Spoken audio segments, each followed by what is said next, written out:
ESPN has announced that they've officially acquired NFL Network. The NFL, will now own a 10% stake in the Disney company. Now, part of this has to do, and we're going to talk about this in the next segment, whether you're listening on audio or, of course, the next video, if you're listening on YouTube, with ESPN's new direct to consumer service, which will be launching in 2 weeks, August 21st. That will be going for $29.99 a month. But if you have a ESPN cable subscription, whether it's through like DirecTV, Cox, Spectrum, Hulu, Fovo, it sounds like maybe YouTube TV may not be included. That's been heavily discussed here over the last 24 hours. Some people said it will. Some people have said now that it will not. But apparently, this new direct to consumer service will allow you to access more premium content from ESPN, along with all ESPN linear channels for again that $29.99 price if you don't have a cable subscription. And this deal has been in the works for a long time. ESPN will also obviously get the NFL network and its assets. It is kind of unclear whether or not ESPN is going to take all the talent from NFL network. I know they're going to be merging ESPN and NFL fantasy together, which I'll be honest, I don't know anybody that really uses the NFL.com fantasy. They have a lot of good fantasy people over there. But a lot of people even are moving away from ESPN and using Sleeper. Will that no longer be the case? Obviously, it'll be interesting to see if we get any dual reporting, especially around the NFL draft, with the likes of Ian Rappaport and Adam Schefter, who've been going at it for years as colleagues on the opposite side. Now they could join up. Is this going to be like 2020 NFL draft coverage, right? Where you have Rich Eisen, maybe even Daniel Jeremiah and Joe Klatt from NFL Network, and they bring in Mel Kiper, maybe even a Booger McFarland from ESPN.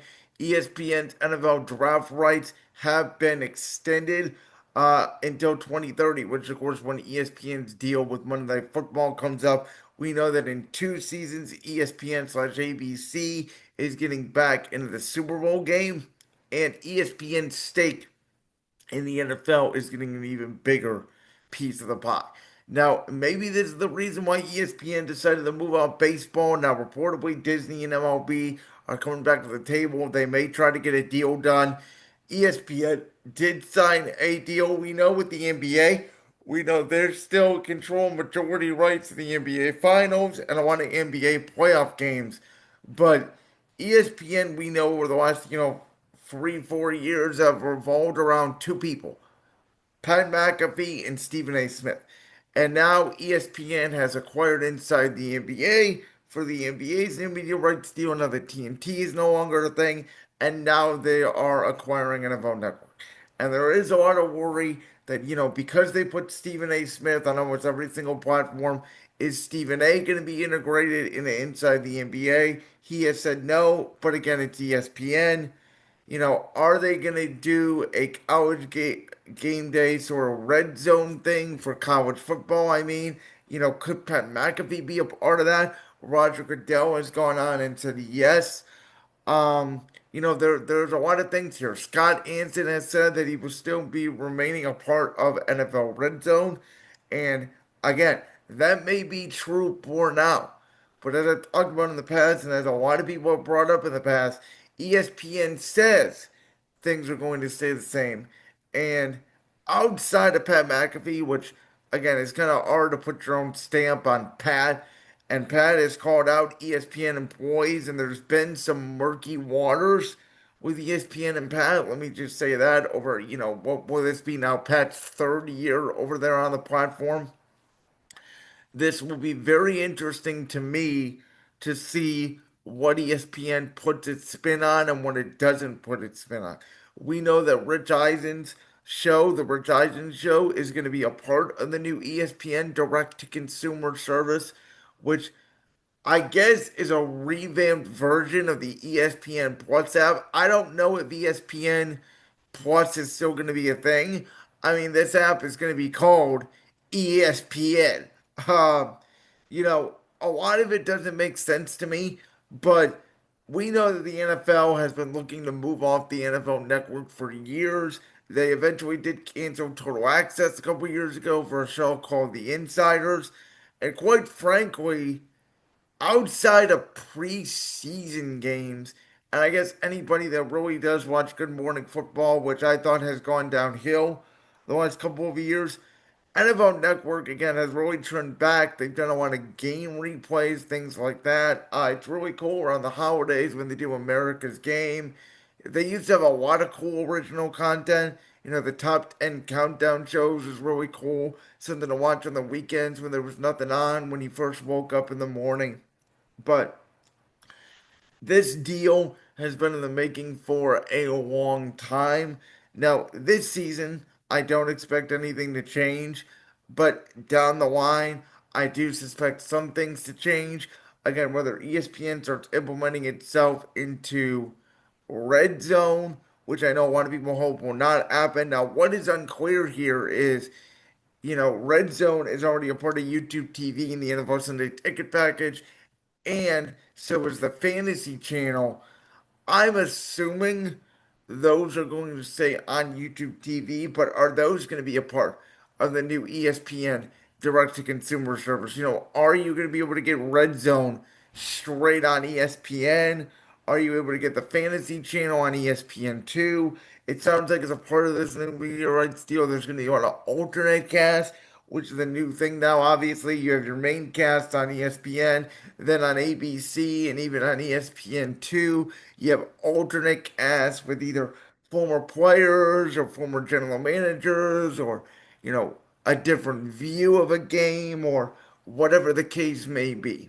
And so this is not a mini deal. This is why I wanted to talk about it today because it's a huge deal because essentially after 21, 22 years, the NFL Network launched in 2003. We can almost officially say rest in peace NFL Network.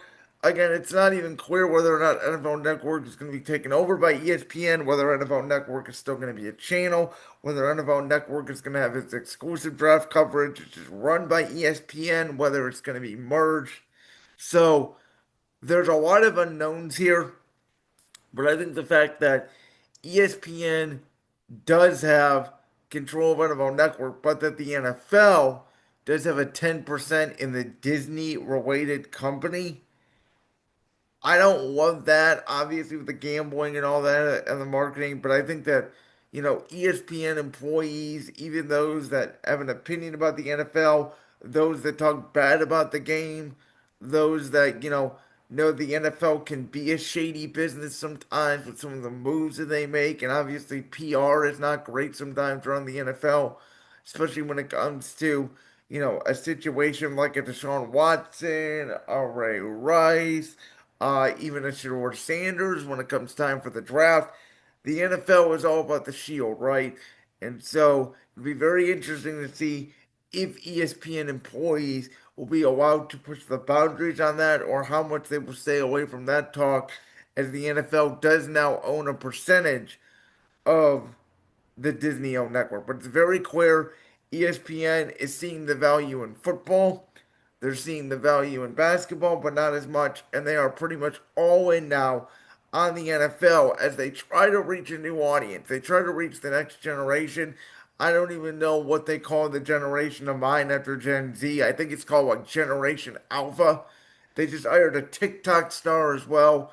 Like, I got to give ESPN credit. As much as I don't like their programming, they did get rid of Around the Horn, which was, sentimental to people of my generation, Gen Z.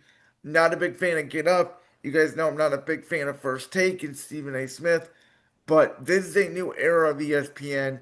They're putting all their eggs in one basket, and if there's one basket you got to put your eggs into, it's the National Football League. Like that clip from the Brands World podcast? If so, make sure you go down there and hit that subscribe button. While you're down there hitting the subscribe button, make sure to also hit the notification bell so you never miss another upload. And make sure you check out all the other clips from the Brands World podcast right here on YouTube.